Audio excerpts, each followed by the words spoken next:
Gente, estamos aqui hoje com a Linda Franco, que já é conhecidíssima com seu trabalho social, o seu trabalho que ela vem aí para defender a questão do combate, ou mesmo da prevenção, melhor dizendo, né, à doença rara que é a adenoleucodistrofia. Linda, conta um pouquinho pra gente o que é a adenoleucodistrofia e como foi que você descobriu essa doença raríssima. Certo.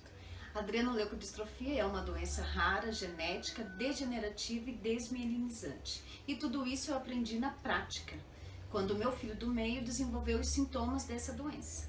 Porém, quando a criança começa a desenvolver sintomas de, por exemplo, mudança de comportamento, Gabriel também ficou agressivo, você nunca pensa que é uma doença, primeiro.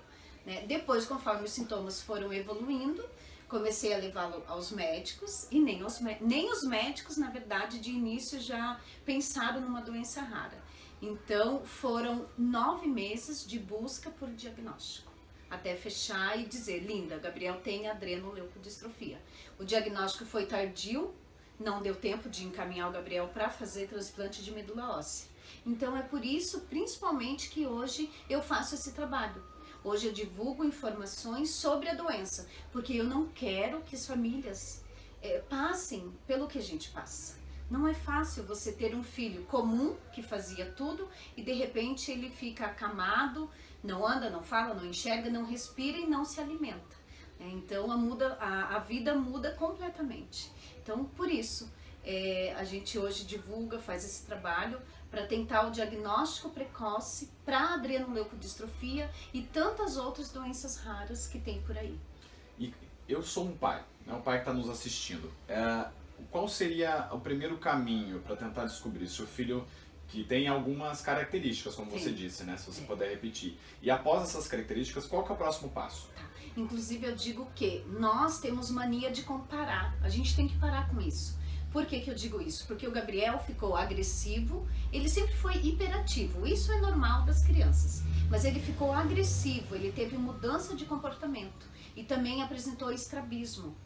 Então, se a mãe ou o pai tá lá, vê que o filho tá diferente, tá apresentando algum comportamento que não é dele, tem que levar no médico.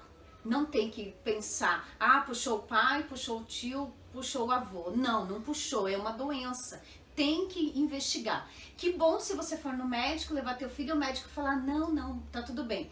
Tá tudo bem depois dos exames, porque tem muita coisa também de dizer que mãe tá procurando doença. Exato. Né? Eu também ouvi isso, que eu estava procurando doença, só que na verdade realmente era uma doença rara.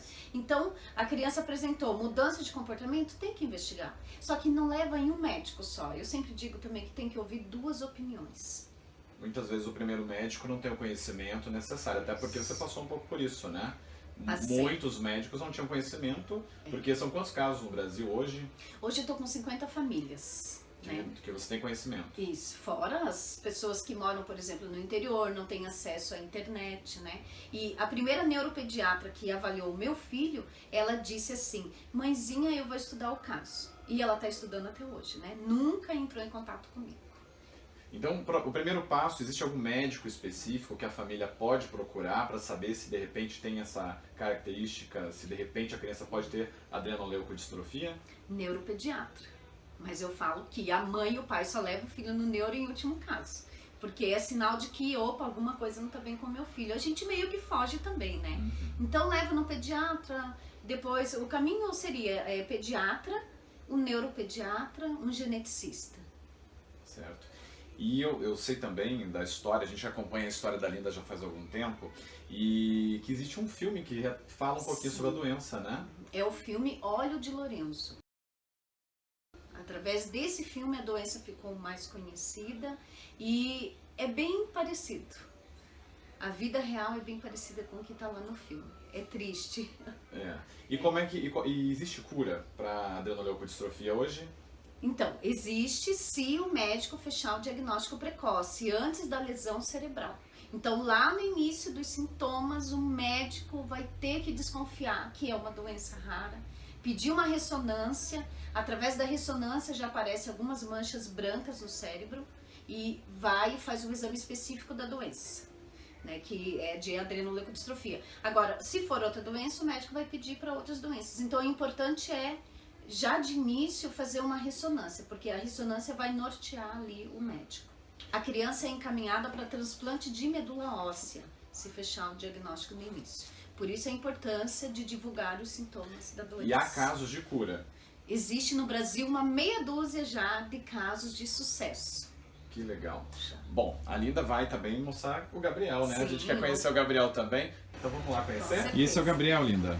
Isso, esse é o Gabriel. Hoje ele tem 14 anos. Vai contra tudo que foi dito pra mim. Geralmente quando nós mães recebemos o diagnóstico de uma doença rara, geralmente já vem a sentença junto. O médico já gosta de dar um prazo de vida, né? E eu aprendi ao longo desses anos que quem sabe do tempo certo é Deus, né? E vai de cada um. Qual foi a expectativa de vida que eles haviam dito no início? 2 anos. E ele já está há quanto tempo após o diagnóstico? 7 anos e meio. E eu entendo também que tudo isso é porque a gente consegue oferecer qualidade de vida para o Gabriel, que foi dito lá atrás para mim no início. Como o Gabriel recebeu o diagnóstico tardio, então a neuropediatra já explicou. Mãe, daqui pra frente o que você vai poder oferecer pro Gabriel é amor, e isso ele tem de sobra, e qualidade de vida. Então eu foquei nisso, qualidade de vida. Hoje nós estamos em casa já há 5 anos praticamente, ficamos 2 anos ou mais até no hospital, e hoje o Gabriel recebe atendimento de home care. Então ele tinha já o convênio antes de desenvolver a doença, então ele tem direito ao home care. Toda essa estrutura aqui é graças ao convênio hoje.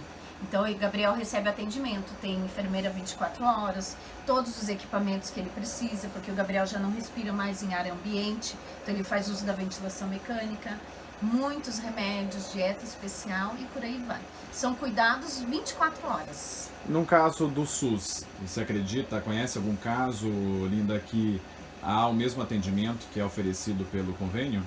Infelizmente não. Então por isso que é importante o diagnóstico precoce. Precoce para encaminhar para um transplante, tem que ter um doador compatível e a medula precisa pegar. Não é fácil, quando a gente fala de transplante, eu sei que não é tão fácil, mas pelo menos eu poderia ter tido um outro caminho, não sei, né? Mas hoje a gente entende assim, como a nossa missão hoje é tentar mudar essa realidade. E a gente conta com vocês de estar cada vez mais divulgando todas as doenças raras. E quem quiser saber mais sobre a doença, como é que faz, Linda? Por favor, entre no nosso blog. É gabrielpolaco.blogspot.com.br. Muito bem.